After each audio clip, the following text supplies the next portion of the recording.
I welcome everyone to your true being. Today, Vinney Tolman recounts his 2003 near-death incident after he and a friend used a new bodybuilding supplement. Vinney doesn't meet God, Jesus, or family during his NDE like most people. Instead, he meets a man he'll meet in the months after his NDE. My name is Vinney Tolman, and this is my 2003 death experience. Amateur bodybuilder and home builder. TV and film were my side gigs. I focused on my health during that time. My best friend and I started a supplement. We immediately felt unwell after using this vitamin. We felt bad. We headed straight to a fast food place down the street, and I used the loo. Locked the door. Lying on my back, I fainted and vomited. My death occurred there. Meanwhile, my friend entered the restaurant. He fell and vomited on the first eating booth. The restaurant manager contacted 911, and an ambulance took him to the hospital for poisoning treatment. He recovered and left the hospital the next day. I had no recall after tumbling to the floor. Next thing I knew, I was sitting comfortably. I felt light and floating in a nice setting. This scene was in front of me. It seemed like a movie, and I saw a dead body on the floor of the restaurant. I witnessed my pal slump on the booth and be found. I saw the ambulance take him. It was clear no one realized there was a corpse in the bathroom. The strangest thing was that the dead body didn't look like me while wearing my clothes. I was viewing from above, and it looked different, almost like a movie theater. I saw one person who needed to use the loo but couldn't get in as the restaurant continued to serve more diners. He convinced the management to open the door, where they found the deceased. Emergency services advised them on what to do and where to check. When the body was cool to the touch, emergency services advised them to leave it alone, so they did. Left it alone, they secured the door for an ambulance. The ambulance arrived and began preliminarily treating the body. The resuscitation attempt failed. Dead on arrival was declared. While doing that, the newbie was told to retrieve a bag from the truck. The rookie's thoughts were audible as they bagged this body. I could hear what he was thinking, and he blamed himself. He thought they could help this body more. As they bagged this body, they put it in the back of the ambulance and set the rookie to wait with it, while the other two medics filled out paperwork with witnesses. He was sitting there viewing this body and felt a strong desire to do more. He wanted to do more, but he knew he may get fired if he did. They retreated. The paperwork was completed. They left. As the ambulance left, this rookie was seated in the back with the body. I saw this light form around his chest and glow from outside of him, like around his heart. I remember hearing the loudest voice say, "This one's not dead." I even felt its intensity. No matter where I was, it hit me. I felt that voice pass me and reach this novice medic. I could tell he heard or felt it because he froze when that voice came. I heard his thoughts reply, "That's just your imagination." He pushed it off and went back to worrying about how he couldn't save this guy. Then the light surrounding his heart grew bigger and brighter, glistening from waist to head. I heard a booming voice again as that light passed his head. Second time, it was louder and said the same thing. It repeated, "This one's not dead." The rookie heard, felt, and knew it. He knew. He unzipped the body bag. After undoing some straps, he unzipped the body bag and felt for a pulse. He saw a heartbeat. He unzipped the bag and felt for a pulse on the inside thigh after not feeling one. When he touched the femur or thigh bone, something ignited. I sensed it resting there. Something ignited. The youngster then leaped into action. Oxygen entered his lungs. He connected a defib. Defib machines shock the heart to revive it. As he connects the defib, the other medics yell at him and threaten to fire him. He disregarded them. He connected that machine and started the charge. Nothing happened after the first charge except a movement. He got one pulse on the second charge. On the third charge, his heartbeat stabilized. Two other medics stopped yelling at him and took action. One drove straight for the hospital, less than a block away. The other radioed that hospital to prepare a team to meet the body. All the while, I had no idea I was watching my body, until they took the body to the hospital. As they moved the body, they removed all straps. When transported to the hospital gurney, it started having seizures. Its seizures prevented medical professionals from working on it, so they strapped it down. I wasn't sure it was me until they strapped me in. I felt my arm where I was sitting watching as they put on the last strap. I looked down when I felt my arm being strapped down. From the straps on that body, I realized something was going on between myself and this scene. That was the first time I realized I'd been watching my demise. I felt completely ignorant. As I processed this, I felt stupid. I suddenly felt a powerful terror energy. As the panic sunk in, I saw everything I did wrong, even from childhood. I saw it through my own eyes and through the eyes of someone I did it to. As I looked at all the awful things I did, I wondered, why do I exist if this is all I am? I felt a lovely warmth on my back then. Warmth came from behind me and spread throughout me. I suddenly realized all the good I accomplished from childhood. Again, I saw it from the eyes of those who received my good and from within. I realized I did more good than bad. I felt an incredible love for the first time. It was unconditional love without conditions. I felt drenched. Love flooded over me like an ocean wave. I knew it was from behind me. So I turned. A man was behind me when I turned around. A man in white with a long beard, lovely white hair, and loving eyes appeared. You felt hugged by his eyes. As soon as I saw him, I thought, you must be God. His silent reaction told me I'm not. My next thought was, then you must be Jesus. He said, no, son, I'm not Jesus. He explained that he was my guide. He introduced himself as Drake and offered to take me wherever. I saw that body on the hospital gurney. They were treating its convulsions. It looked terrible. I saw this man's immense love, and I realized I didn't want the body. I avoided my body. The affection I felt flowing off this man made me want to go there. I wanted to visit its source. I told him I wanted to go where this love came from.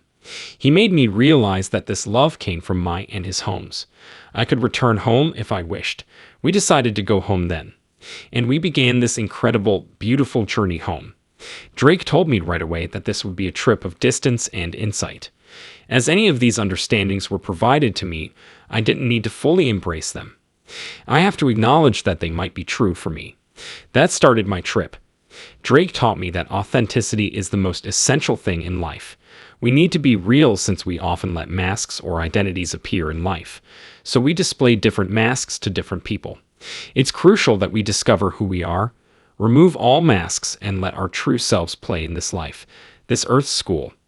Second, he taught me why we're here. Why we're on Earth. We chose here. One of the hardest schools, but a school. That it's always been a classroom, never a courtroom.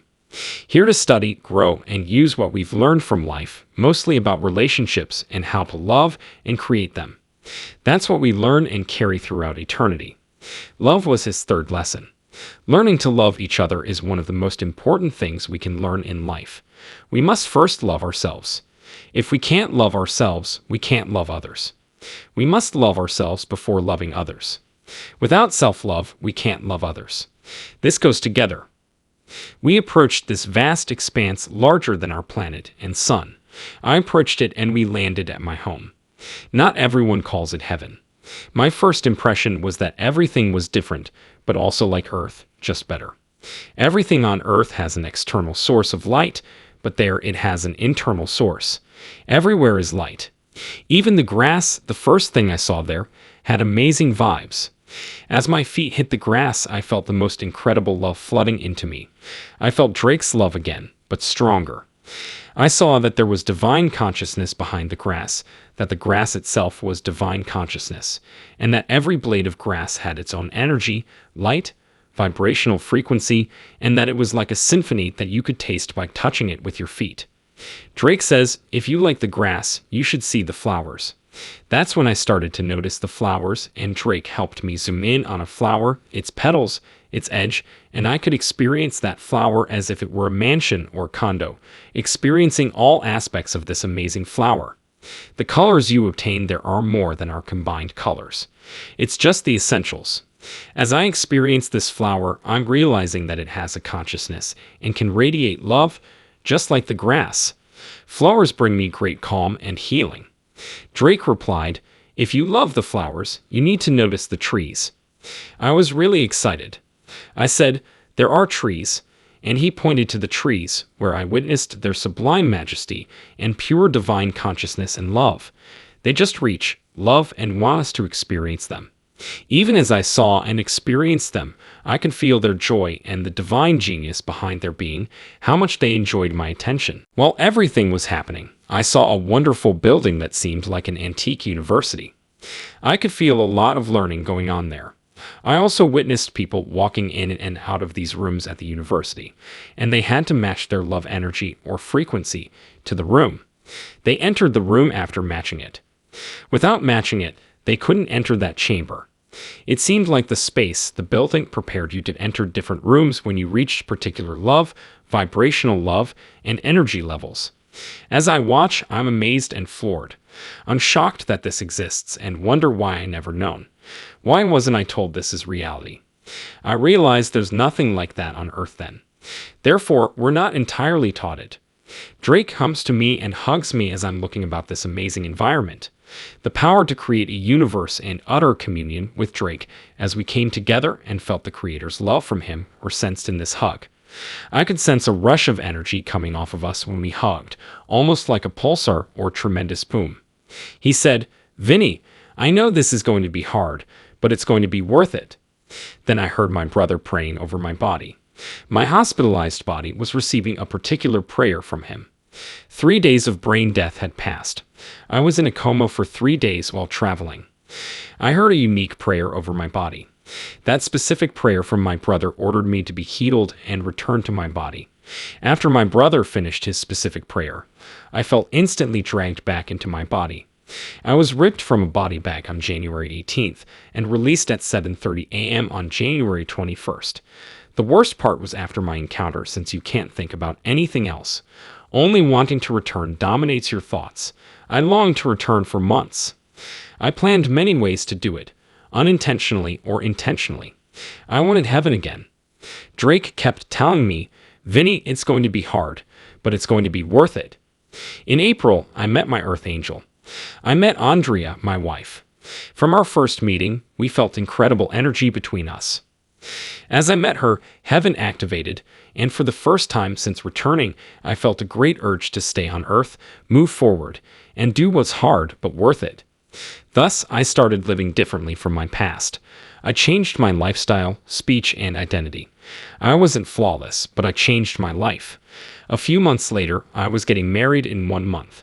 I attended a family reunion in Afton, Wyoming, 1 month before my wedding.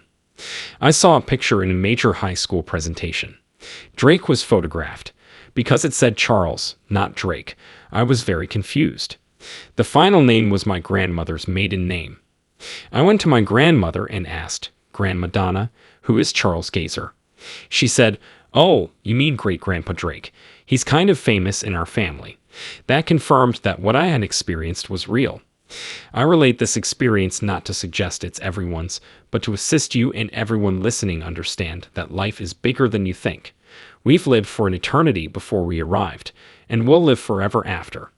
So we must not goof up here and learn to love, establish relationships, and care for each other. We take with us the power to create relationships, and create with our energy. Homes, vehicles, and costly jewelry stay here. We can't take them. We're all billionaires there, so expensive mansions, jewelry, and money don't matter. Each of us is greater than billionaires.